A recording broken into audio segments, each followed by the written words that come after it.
Hey guys, so before this video starts, I just want to let everyone know that I just dropped a new sample pack on my Bandcamp. The link is here. You can also just get it in the description. But yeah, it's just like my other sample packs. It's only $5. You can get a ton of sounds with it. It's great if you're just starting out and you need some new sounds to work with, or if you're a more seasoned producer and you just need some new sounds to work with. But I wanted to put out something to sort of go with these past couple of videos I've been doing, like the Flying Lotus tutorial and this tutorial and the Fortet tutorial.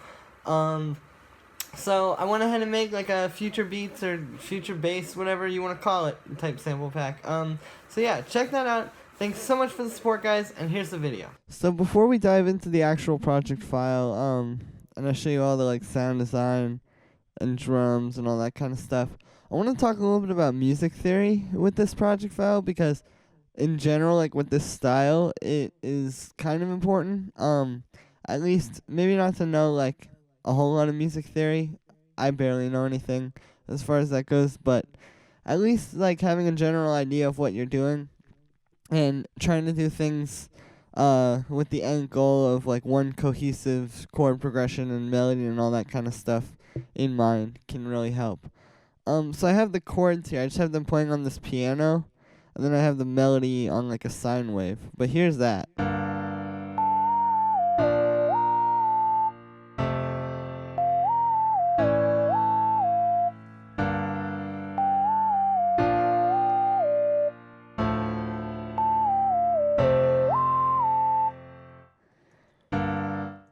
So the key thing here, the reason why I played it over, is because I tried to make this chord progression so it all goes into each next chord the right way. Like for example, here at the end of 4 bars, I have this chord, and then it starts back again with, it's the same chord as this, but it there's this note added on top because there's this. It resolves with that note. And then I have, this is the same chord as this, but I added this note on top of it, this F, to go out of this nicely. And then this goes back into that chord pretty well. And yeah, like I said, I'm not super knowledgeable about music theory, to be honest with you. But what I think I have going for me here is I just use my ear to sort of hear what sounds good. Like when I had this, and then I had it just go back into that chord, it didn't sound right. So I added this note on top to resolve it. And then I added this note on top of this chord to beef this one up a little bit. And these are just standard major and minor chords. I'll show you as well. All I've done is just sort of move the middle voice up an octave. I'm sure someone's gonna flame me about what that exactly is, but yeah.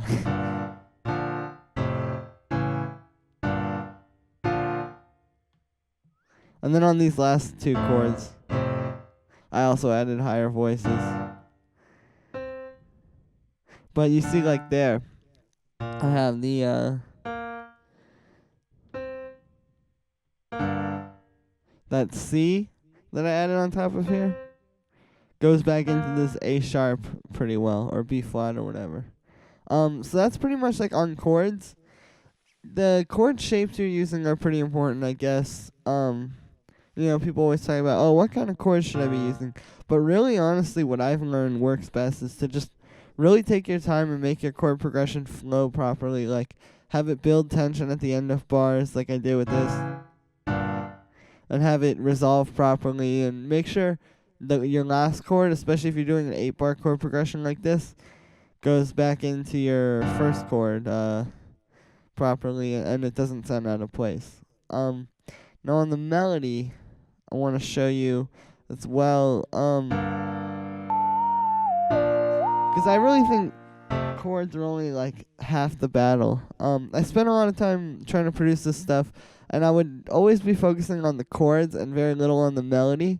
And only when I started figuring out melodies and realizing how important that was, did my music really become like the next level. Or at least like I got it, you know, closer to what I was going for. Because a really strong melody can really carry a track. And in this case, sound design, as you heard in the intro, is pretty important, but a lot of it, a lot of it is just the notes, because even when I'm just playing it on this sine wave, it still carries across the same emotion.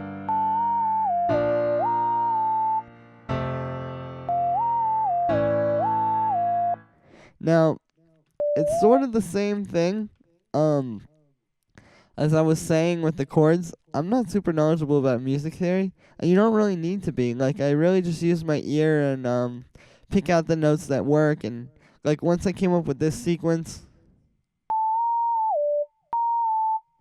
I copied that over and then changed some of the notes, and then copied that over and changed some of the notes and copied that over, and then you end up with this melody. But it's similar to the chords where I was saying you want to build tension, like you want to create anticipation for the next passage of this, and then at the end you want to make sure this last part goes back into the first part really well. But yeah, so that's pretty much that on like melody and chords. Here's all the sound design stuff. So we're working with this project file. You already heard in the intro. And yeah, there's actually not really too much to this, to be honest with you. It's kind of just a matter of doing smart layers and sort of putting things together in a way that is cohesive and every element works with the other. And I'll sort of illustrate that as I go on. So to start off with, we have this lead.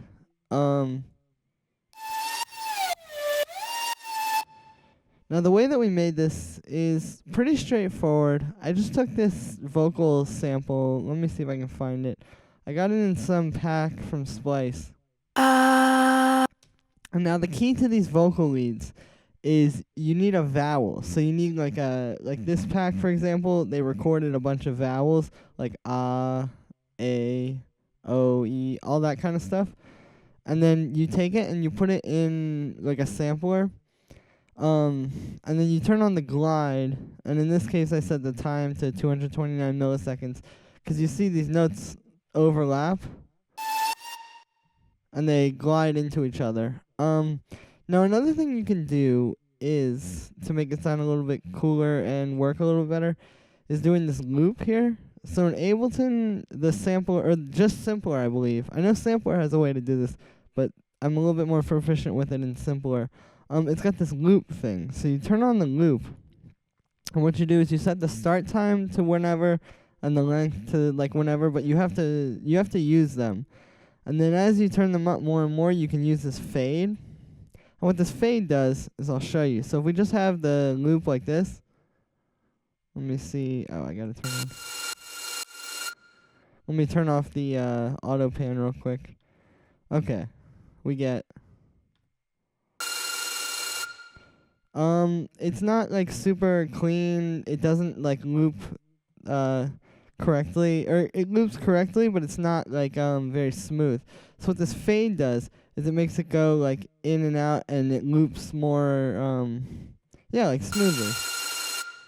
You can hear it doing that, but like going, so you can sort of hear it looping, but I'm not too concerned with that. So that's pretty much all there is to the lead. After that, you just want to use a bit of overdrive. In this case, I used overdrive just to make it a little bit nastier and a little bit like more raw to fit the sound of this drop. And that's the thing too, is that you sort of want to add these upper harmonics, because this sound is characteristically has a lot of like high end to it and a lot of emphasis on the high end. I've analyzed a lot of Flume's tracks and a lot of similar like style tracks, and yeah, there's a lot of emphasis on the high end, and especially in the synths, which in this case I would classify this as a synth. So I have this overdrive on here and this bit crusher or redux or whatever, just to add a little bit of high end to it and make it a little bit more raw. Now after that, I just have a pretty simple reverb. I just messed with the dry wet and the decay. And after that, I have the Haas Effect. Now what the Haas Effect does is, it's, if you're not familiar with it, is it spreads it like stereo. So what it essentially does is it takes your signal and splits it into the left and right, and then you delay one of them. In this case, I did the left, like slightly forward, like you move it forward, so that by doing that, they're playing at two separate times and are very close, and it makes this huge stereo image. So that's what I did here. I used a simple delay to just basically move the left side forward 10.3 milliseconds, and that's how you get that effect. So I'll show you without it, and then with it. So you see it makes it a lot wider, and it makes it a little bit louder as well, which is cool, I guess. But there's a very easy way to do this in Ableton too. I'll show you really quick. So what you do is you just get an audio effect rack. My computer's a little slow when I'm using OBS. But yeah, so you just use an audio effect rack. You got to create 2 chains. So I just created a chain, created another chain. So you pan one completely to the left and one completely to the right. After that, on one of them, I actually usually do it on the right one. You want to take a simple delay and just put it on.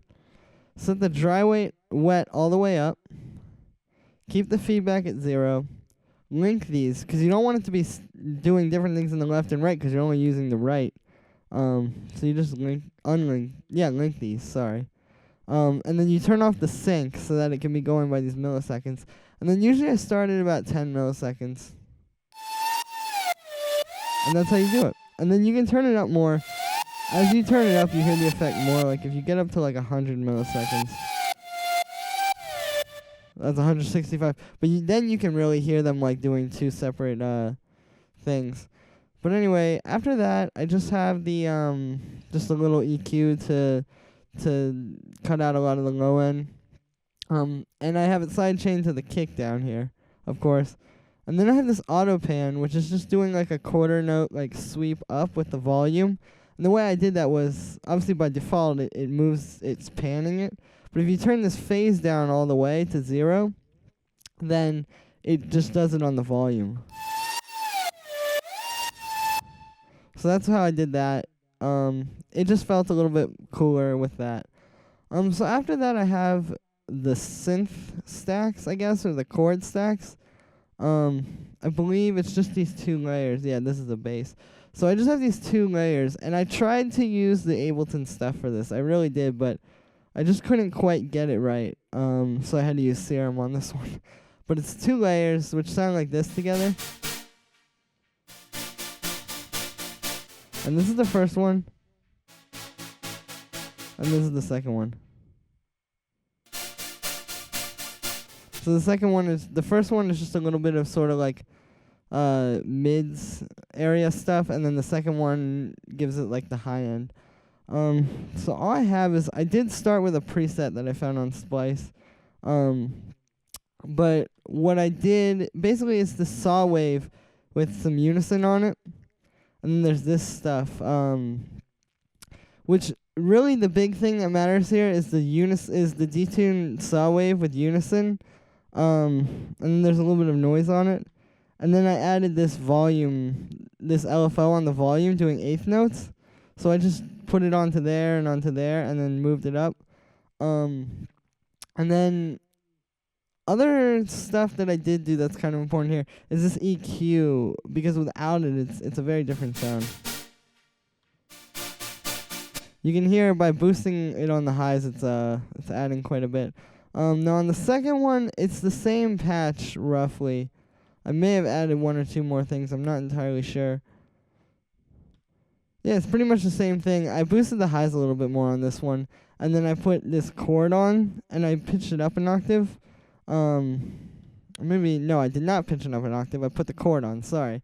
I put this chord on so it's playing an octave up as well as the original notes. And like I said, that's just to add a little bit of high end. And sort of fill out the sound more, because it didn't feel like it had enough high end with just the first one. And like I said, for this music, you really need a lot of that in the synths, or you need a lot of that to come through in the synths. So after that, on both of them, I just have a little bit of reverb. And the Haas Effect, same thing as I explained before, just the left and right signal, and the left signal is moving forward, moving a little bit more ahead of the right signal to make it wide. And then I have them both sidechained. Now, as far as the bass, what I did was I took the same preset, and I changed it a little bit. I took off all the effects, And I believe I changed this oscillator as well. And then it's got the same volume LFO on it. So I have this layer of bass. And then I have this sub, which is just a sine wave, I believe. Yeah, it is. Yeah, so that's just a sub to fill out the low end. And then both of those, the mid bass has the same reverb as the top ones, or as the chords, and then they're both sidechained to the kick. Now, something I want to talk about on here, though, is that when you're doing these LFO things, it is pretty important to use the same LFO shape on all of them, because otherwise they need to be very tight and controlled. Like, you honestly want this whole stack of these 4 synths to sound like one synth, one like big super saw. But obviously you spread it out across multiple synths. So that's why I use the same sound for all of these. I just copied it down so I would have this same LFO shape. Because even if I start to move stuff, it can get, it's obviously easy to make it very different very quickly. Now, another way you can do that if you really want to use a different thing is in Serum you can save a shape. So like, let's say I save this as Flume tutorial. Then if I go to like LFO4 here, I may have to close it and reopen it. Oh, no, I don't. Yeah, see, I can open up that waveform again for the LFO, but yeah, it's pretty important to do that, though, because they need to all be very tight, like I said, and they need to be on that same volume LFO. So after that, I just have some crash samples, I should say. Not really too much there, just some that I found on Splice. But these are pretty important for the tension, because like you have these parts here where everything cuts out. And if I didn't have those, like I'll show you here. If I take the crashes out here, see when it hits, it's not quite as impactful. Whereas if I have that crash, it really just helps with all that tension. I also have some hi-hats on here, and I did a little bit of a technique with these hi-hats that I want to show you. So I use this track delay in here, and what that does is you move the hi-hats forward a little bit. It's literally the same thing as just moving them forward, like, if it'll let me zoom in, like that. It's just a little bit easier to control and go back to if you don't like it, by using the track delay. Now, the reason for doing this is because it really helps the groove. I'll show you if I take it off. It's alright. I mean, it's kind of the same, but if I put it back on, they really sort of like float over everything nicely. And yeah, so that's that. I did that. And those are just like 808 hi-hats, like the kind you would get in any kind of trap sample pack, or like you can find those very easily. They come in Ableton by default. Now I also put on these two things. This. Oh, whoops, gotta solo this. This thing. And this. And the reason for those is because, like I said, you need a lot of stuff going on in the high end for this to work. Because the high end has a lot of sort of like the hype. Like the low end is like the impact and like what like obviously you feel and like what you dance to. But for this kind of music, the high end is really where like the hype is, like where the energy is coming from. So it's very important to have a lot of elements going on like that. I mean, you see I have like a crash, hi-hats, and those at the same time. And if you mix them properly with the volumes, you can have all those going at the same time and still make it work. So that's pretty much that. But those are very important. You need elements like that in the background to have this happen properly, or to have this go properly, excuse me. Now I have this little fill snare. There's not too much to say about that. It's from some sample pack. I just chopped it out of like a longer thing. Let me see. Here's the original one.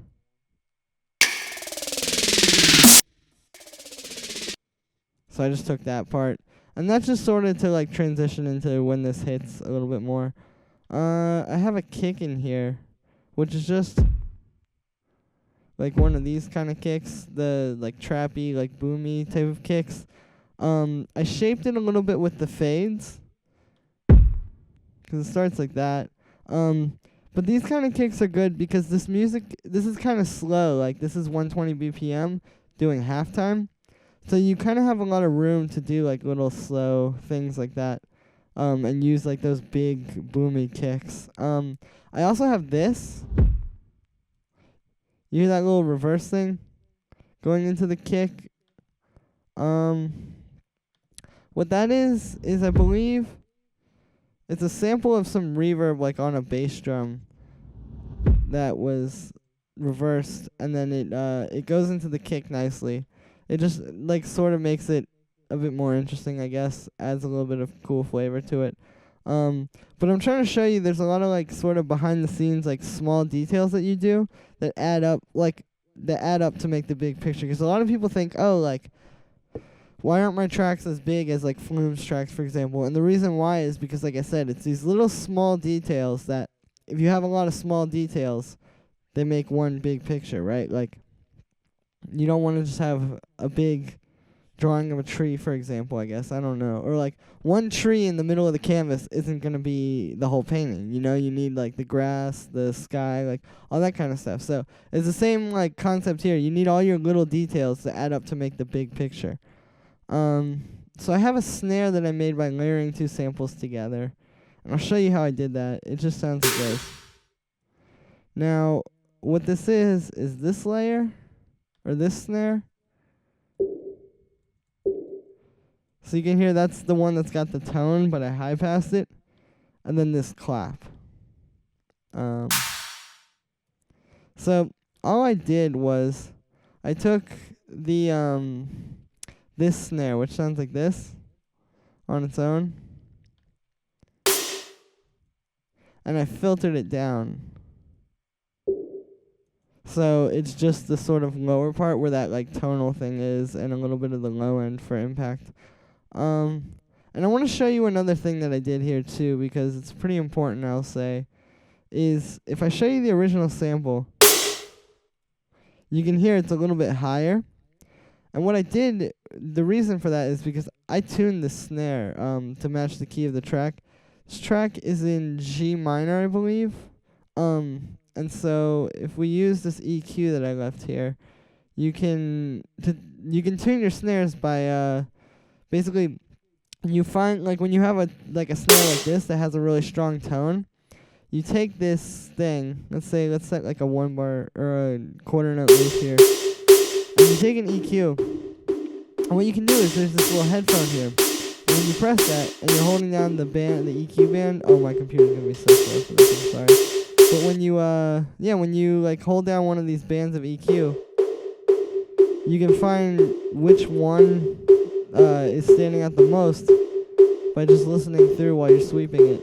In this case, right now it's G, because you can see down there it's G, because that's what I've tuned it to. But if this was, like, say, F, I would just keep moving around until I found that note. And then you can use the tuner on that. If I put the tuner on, it'll show you. Let me see if it'll load. Okay. So when you're soloing that, you see it showing up on the tuner there at G. It's a little bit off, but that's just because it's not registering in real time. But yeah, so that's a pretty good way to tune your drums. You can do that for literally anything. It's just probably easiest with these kind of snares. So that's how I did that. I tuned that snare, and then I took out the high end, and then added this clap that had some high end on top of it. So then all together we just get. And you don't necessarily have to make your own samples, to be honest with you. There's a lot of good samples out there for these kind of things. But in this case, I just wanted to make my own. And yeah. Now, similar to what I did with the kick with those little reverse things, I also did some for the snare. And I believe I varied them. Like, each time it's a different sample. And it's like a 4-bar loop or whatever. So it's not every single time it's a different reverse sample. But I think, like, every 4 bars it resets and plays the same loop again. Yeah, because you can hear there's, like, a few different ones. And I just did that for, to sort of add a little bit of flavor to it. And then I then I used this EQ to take out the low end on these, just to make sure there wasn't any like getting in the way. And that's just like another thing, like I was saying, just like the small details. Now another thing is I have this big little break here where it does like this.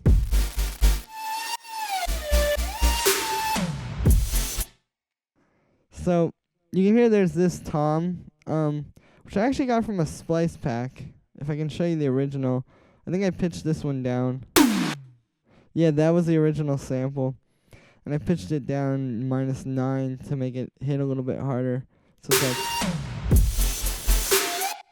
and you know, that's just a matter of like good sample selection and like knowing what sounds to use. But if you're looking for that sample that Flume does actually use a lot, here you go. Just download my project file and you got it. Now the only other thing here is these little glitchy sounds that I put on like the one of every 2 bars. One being the first beat of every 2 bars, I should say. And what I did for these is they're just these like long glitchy sounds I got. I think I got them on 99 Sounds, if you're familiar with that. Yeah, they're like these long samples of I guess like data moshing it's called, which is when it's some kind of process where you like mess the stuff up, I know, in a computer. But basically I just took those and then I cut out a little like 2-beat loop of that, as in like, or not loop, but chop of that, as in it's like the first 2 beats. And so this goes back to the thing I was saying about like making your stuff sort of cohesive. I made this long because it fits. It goes like it sort of it works with the snare. And that's sort of that. And I can also illustrate that more as well using the vocals and the chords. So if you see the MIDI for the chords and then the vocals, you see it goes like, there's the chords here and then the little vocal thing here. Chords here, vocal thing here. And those are working with the drums to make like this one big cohesive picture. And that's the thing I really want to explain here is like, you know, well, you gotta like make it all work together for the for everything to be right and for everything to really sound like professional and proper.